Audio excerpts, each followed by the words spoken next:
PM Modi के मंत्री किरण रिजिजू ने ऐसा क्या चैलेंज राहुल गांधी को दिया जिस पर राहुल गांधी की ओर से ऐसा जवाब आया जिसे सुनने के बाद मुझे लगता है किरण रिजिजू सोच रहे होंगे राहुल से पंगा लेकर उन्होंने अपनी और अपनी सरकार की फजीयत करवा ली।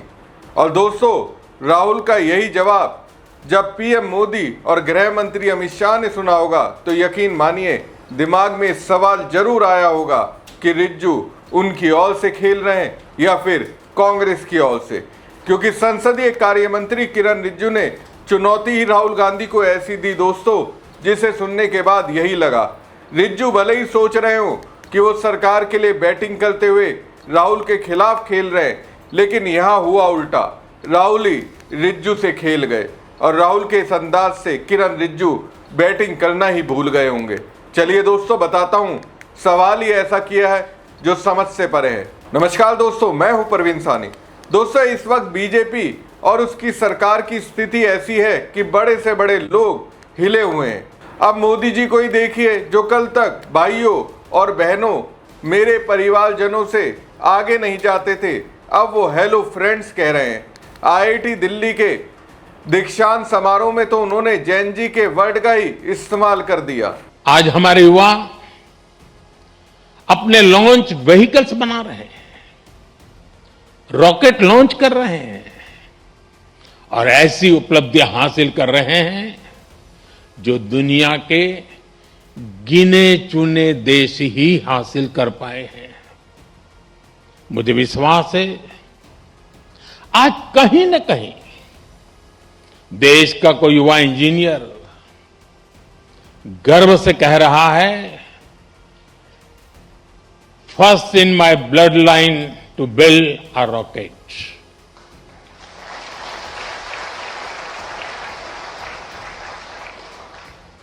सेमीकंडक्टर सेक्टर का उदाहरण भी हमारे सामने है। जब हमने इस दिशा में कदम बढ़ाया तो कुछ लोगों ने सवाल उठाए, कहा गया भारत ये नहीं कर पाएगा, लेकिन आज पहली सेमीकंडक्टर यूनिट्स में प्रोडक्शन शुरू हो चुका है।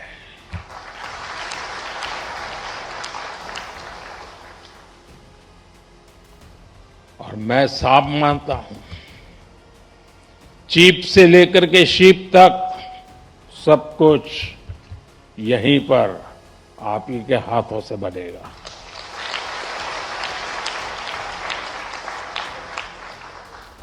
और कहीं कोई युवा पूरे आत्मविश्वास से कह रहा है, first in my bloodline to make a chip in India. First in my bloodline, life not a leaderboard, ये मोदी कह रहे हैं। और ऐसी स्थिति में क्यों आए? क्योंकि दिल्ली के जंतर मंतर और देश के दूसरे हिस्सों में जैन जी की अगुवाई में विरोध प्रदर्शन से ये सरकार हिली हुई है। और तब से बचाने के लिए न सिर्फ मोदी बल्कि उनके सांसद संसद के अंदर और बाहर सोशल मीडिया पर लोकप्रिय होने वाली उसी भाषा और शब्दावली का इस्तेमाल करते हुए नजर आ रहे हैं। दोस्तों, मोदी के भाषण का सबसे अहम हिस्सा वो वाक्य था जिसे पीएम मोदी ने बार बार दोहराया, first in my blood line. PM Modi ने सबसे पहले इस वाक्य का इस्तेमाल एक ऐसे युवा इंजीनियर के लिए किया जो रॉकेट बना रहा है। इसके बाद उन्होंने इसे भारत में सेमीकंडक्टर चिप बनाने वाले युवा के संदर्भ में इस्तेमाल किया और फिर ड्रोन असेंबल करने वाले युवा के लिए भी यही बात कही।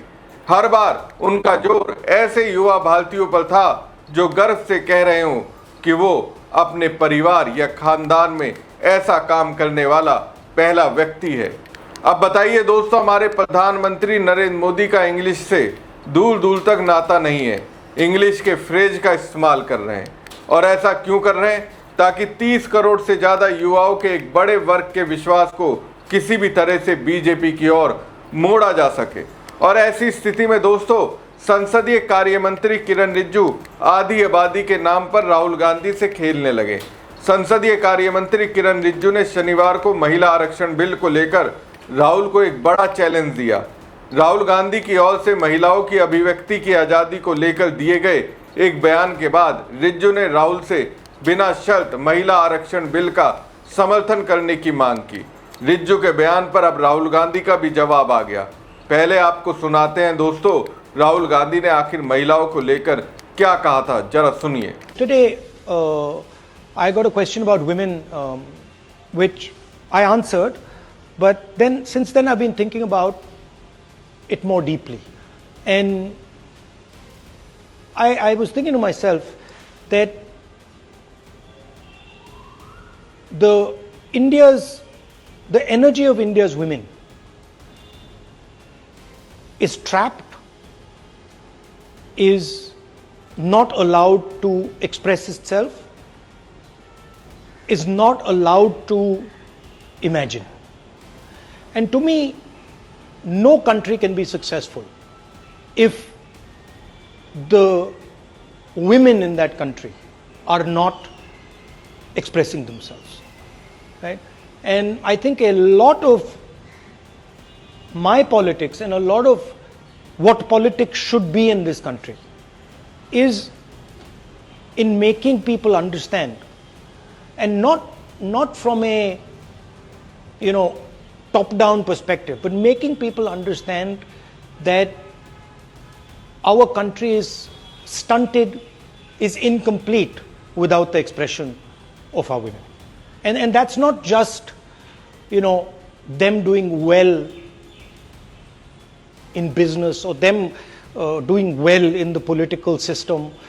No, that's literally them being able to express themselves in their houses. That's them being able to walk the streets comfortably. That's them putting a point of view that maybe others don't agree with. That's them questioning their parents, their husbands, their brothers, sisters, whatever, right? So a certain amount of freedom from this patriarchy, from the control that, sorry, I'm a man and I'm saying this, but from the control, rigid control that India's men impose on their women is required if India has to really develop. And this is something I really believe strongly. And it's embedded in the political philosophy that I subscribe to. And it's been assaulted, it's been put in the back seat, it's been sort of pushed back, challenged, and one of the things that we absolutely have to do is we have to reinvigorate it, bring women back into the conversation where they should be, and allow them to express themselves and do what they want.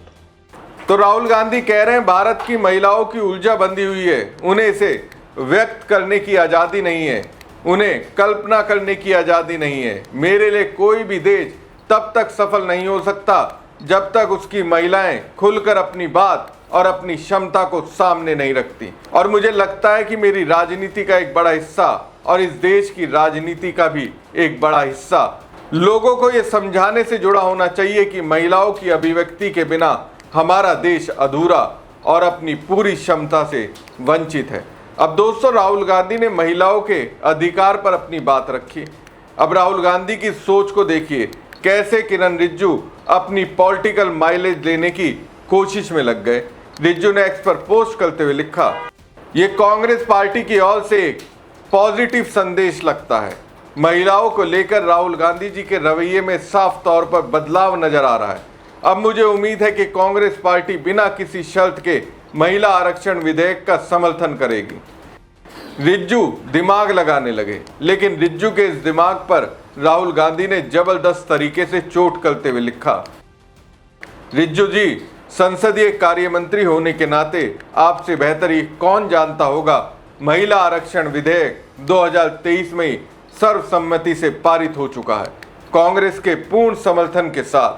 सवाल यह है कि 3 साल बाद भी वो लागू क्यों नहीं हुआ और अब आप उसे परिसीमन से बेवजह क्यों जोड़ना चाहते हैं। 2023 का कानून लागू कीजिए बिना किसी शर्त के। देखिए, राहुल गांधी ने जैसे ही रिज्जू की सरकार के धागे खोले तो महिला आरक्षण के नाम पर रिज्जू उनसे क्या चाहते हैं उस पर असल मुद्दे पर आ गए। आखिर राहुल गांधी से रिज्जू की सरकार किस बात के लिए समर्थन चाहती है, उसको रिज्जू ने कबूल कर लिया। रिज्जू लिखते हैं, राहुल जी, आप ये बात अच्छी तरह जानते हैं कि लोकसभा और राज्य विधानसभाओं में महिलाओं के लिए सीटों के आरक्षण का प्रावधान संविधान 106वें संशोधन अधिनियम 2023 यानी नारी शक्ति वंदन अधिनियम में किया गया। ये प्रावधान तभी लागू होगा जब परिसीमन की प्रक्रिया पूरी की जाएगी और वर्ष 2023 के बाद प्रकाशित होने वाली जनगणना के आंकड़ों के आधार पर परिसीमन किया जाएगा। इसका मतलब है कि जनगणना के वो आंकड़े साल 2026 के बाद प्रकाशित होंगे। साल 2026 के बाद जनगणना के आंकड़े प्रकाशित करने की प्रक्रिया फिलहाल चल रही है। हालांकि जाति आधारित जनगणना के कारण अंतिम आंकड़े प्रकाशित होने में काफी समय लग सकता है। ऐसे में महिला आरक्षण को लागू करने में काफी देरी हो सकती है और संभव है कि ये कम से कम 2034 के आम चुनाव से पहले लागू ना हो। इसलिए यदि 2029 के अगले आम चुनाव में ही महिला आरक्षण लागू करना है तो नवीनतम उपलब्ध और प्रकाशित जनगणना के आधार पर परिसीमन की प्रक्रिया जल्द से जल्द शुरू करनी होगी। इसके लिए लागू की जाने वाली प्रक्रिया का प्रस्ताव परिसीमन विधेयक 2026 के तहत किया गया है, जिसे संविधान में संशोधन के साथ लोकसभा में पेश किया गया। तो देखा आपने, आधी आबादी के नाम पर राहुल गांधी को कैसे इमोशनल ब्लैकमेल करने की कोशिश सरकार की ओर से की जा रही है। और राहुल ने जब सरकार के राज खोले तो सच को किरण रिजिजू ने भी कबूल कर लिया। दरअसल दोस्तों, कांग्रेस समेत सभी विपक्षी पार्टियों ने महिला आरक्षण बिल का सैद्धांतिक तौर पर समर्थन किया है और बिल पास होकर कानून भी बन चुका है। लेकिन विपक्ष परिसीमन की प्रक्रिया का कड़ा विरोध कर रहा है। परिसीमन के जरिए संसद की लोकसभा में सीटों की संख्या बढ़ाई जानी है। राहुल समेत विपक्ष के सभी नेताओं की यही मांग है, महिला आरक्षण को परिसीमन की प्रक्रिया से अलग किया जाए। नारी शक्ति वंदन अधिनियम 2023 संसद के दोनों सदनों में पारित हो चुका था। हालांकि 17 अप्रैल को लोकसभा में संविधान का 131वां संशोधन बिल गिर जाने के कारण इसे लागू करने की दिशा में कदम आगे नहीं बढ़ सके। ये बिल सदन में मौजूद और मतदान करने वाले सदस्यों का संवैधानिक रूप से जरूरी 2/3 बहुमत हासिल करने में नाकाम रहा था। वैसे देखेंगे, परिसीमन बिल ने इस सरकार को पूरी तरह से झुका कर रख दिया। इस बिल की वजह से बीजेपी इतनी कमजोर हुई, पीएम मोदी, गृह मंत्री अमित शाह भी कमजोर दिख रहे हैं और राहुल गांधी की राजनीति इनके सामने विशाल दिख रही है। आपको क्या लगता है? अपनी राय कमेंट बॉक्स में जरूर दीजिएगा। साथ ही पेज को लाइक और खबर को ज़्यादा से ज़्यादा शेयर कीजिएगा। धन्यवाद।